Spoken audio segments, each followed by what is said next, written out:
Welcome back to This Week in the CIF Week 7. We're gonna have great highlights, 2 great interviews, and some Week 8 previews coming up. And you know what you're in for? Hey. What do you want, kid? Well, it's just that. It's just that what? Your movies are boring. Oh! Yeah, we could do better than you. Yeah! Whatever!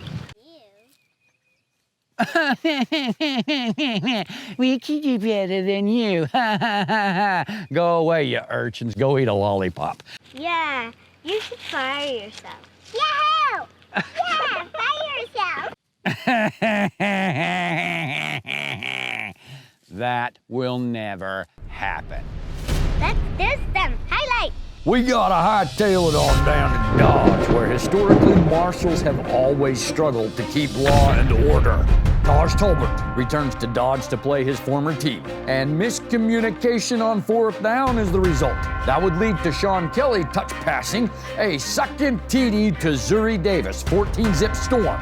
Caleb Lowe in at QB for the Marshals. Hey, Sidney Jones, what you eatin'? A sack lunch. A low-calorie QB sandwich for the big man. Lowe trying to convert on 4th down, but Jeff Mario Brown delivers the pain. A perfect 10 right before the half. Sean Kelly throws to last week's quarterback, Torrance Carr, who muscles the ball away from the defender for 6. Second half. Caleb Lowe tries to get something going, but Darion Clark is everywhere. Take your punishment, boy. Then Lowe to Chisholm. The Marshals converting a 3rd down? That's highlight worthy, especially with the stellar broadcast that is done by the Southwest Kansas Storm team. But can they convert a 4th down? Ethan Owens says, "Get that out of here." Second half adjustments equals same old Darion Clark. But what's this? What are we witnessing? Is that points for the Marshals? Waheen Bird, oh, and Marshals are riding in Dodge for the first time since the 1800s. Yee-haw, cowboy! That may have upset the Storm because they were lightning and thunder the rest of the game with some magical juju as Kelly hits Sheldon Augustine in the 4th. He says, "That was fun, let's do it again." Juju Sheldon Augustine with another catch, and holy flip! The Marshals are riding a hobbled horse home as the Storm defense holds them to 6. A rout in Dodge and the Storm looking better each week. Marshals 0 for 8 on 4th down, still winless. Next, the winless Topeka Tropics take on the the Gillette Mustangs, trying to show some spirit in Spirit Hall. The Mustangs love to pick on teams, and boy do they love to pick. Isaiah McFarland gets the crowd into it with the INT off the back of Martinez. Topeka ain't gonna roll over and die. It's veteran Portery to veteran Walker.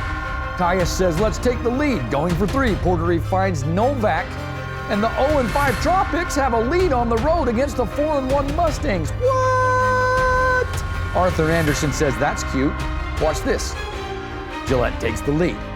Anderson isn't done as he takes another in for the score. Now we're playing some Gillette football. Portery says, "Anderson, hold my beer." Finds Agent Zero, Max Novak for the score. And you want to see something rare? The Tropics get a Rouge point. Special teams trying to contribute. So Pena goes deep. Yeet! To Arthur Anderson for a first half hat trick. Pena says Higgins ain't got one yet. Yeet! TD. 42-16 lead for the Mustangs. Pena to Manalo Caldwell, who takes it to the house. It's 48-22 Mustangs with a little over a quarter to play. How would Topeka respond? Portery runs and gets cut down, but stretches for the touchdown. Tyus Jackson rallying the troops says, "Let's go for 4, baby." Portery again slinging the rock to Julian Walker again for 4 points. Defense holds up, and Portery finds Martinez. Could this be the comeback of the year? Tropics trying to tie it on a 4th and goal, and oh, it's incomplete. The Mustangs take over and will win it. But Marcus Gray makes it look like he's going back into coverage, then sprints through a gap in the O-line. The ball is loose. The Tropics have it. They're a 3-point PAT from tying the game. Holy help me, Hannah. Wait, that's Sioux Falls Storm. Sorry. Holy coconuts and pineapples. It's tropical in Wyoming. Kaya says we want to win. We're going for 4. And the pass, sails above Julian Walker's head, and the Mustangs hold on to win a thriller in Spirit Hall where both teams showed some spirit, baby. Oh my! Tropics have got to be the best winless team I've ever seen, and the Gillette Mustangs have clinched a playoff spot in only 6 games of play. Let's go to the game of the week. Rematch of the last 2 Champions Bowls, both teams sporting new looks. Boy, this game started fast as Armstrong finds Gorney Sloan on a bullet. Call it a 6-shooter. On the kickoff, Ortiz does a squib. It bounces over the head of Tracy Brooks. This could be a rouge as he gets wrapped up in the banner, but escapes to the outside. Brooks has speed. Cuts back. High-stepping from the 15 and a behind-the-back basketball move for the 58-yard touchdown return. Phenomenal, gargantuan, colossal, Godzillion play for the Liberty. Well, the Beef are not phased. Armstrong on the read option slices up the gut for 6. Oh, that's nice. That's real nice. Later, Paul Ortiz adds a field goal, giving the Beef a 30-13 lead in Salina. You know what happened last time the Beef were in Salina? They started fast to a 28-13 lead, but the defense stiffened in the second half for Salina, holding Omaha to only 6 second-half points. The Liberty came back and won Champions Bowl 7. So, Coach O makes changes on defense, and it's picked off by Tracy Brooks. What are you doing playing defense? I'm Paul at Ducon, mind your business. You know who else was instrumental in that comeback last year? Demarius Washington. So feed the man. Eilers goes deep and Washington scores. Comeback is in session, students. Second half, Liberty D holds Omaha to a field goal. Well, that's 3 second-half points. Another Ortiz field goal. Travis Taylor blocks it. Oh my! Could this be a rerun? In Champions Bowl 7, D-Wash had 2 receiving touchdowns. Coach O says, Javante, I've been in this situation before. Find number 1. Javante finds D-Wash for TD number 2, just like last year.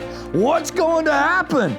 With just over a minute to play, Ortiz makes a clutch field goal for a 2-score lead, but Omaha scored 6 second-half points just like last year. What's going to happen? Javante Johnson to Mo Strong with a sensational catch that was too pure for our adulterated eyes to see. Liberty down 5 with 27 seconds.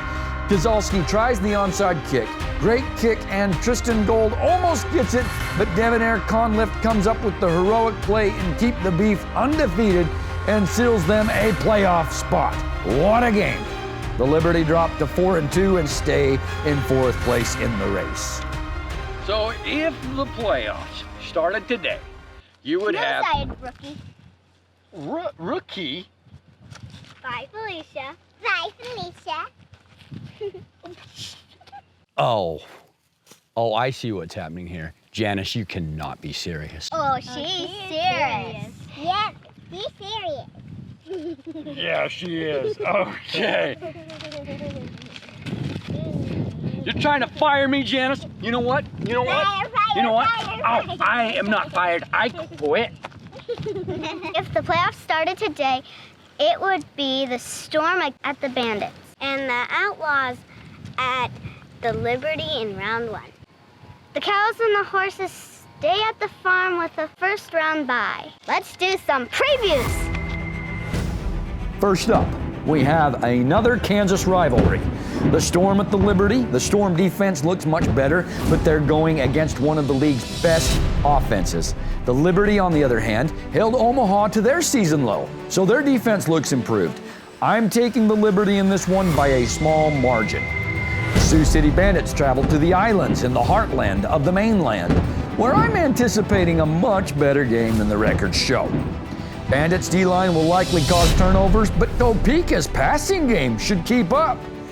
Defense wins football games. So give me Sioux City by another small margin. In non-league action, the Fargo Invaders invade luscious Greenland.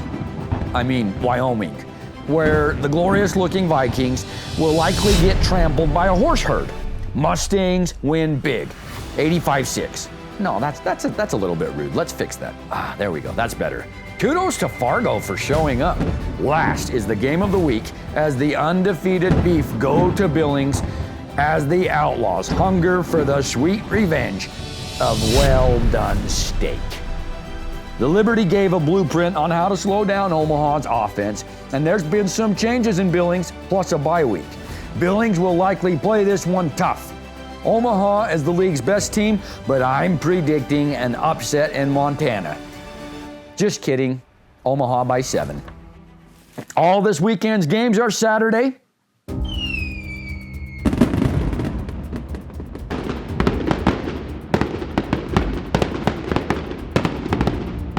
What are you doing this Saturday? You want a good time? Get your kids together, go have a blast at one of the arenas. There's a lot of football left in the CIF before the playoffs start. And on our way, our road to Champions Bowl 8, I've got you covered. No, we've got you covered. And that's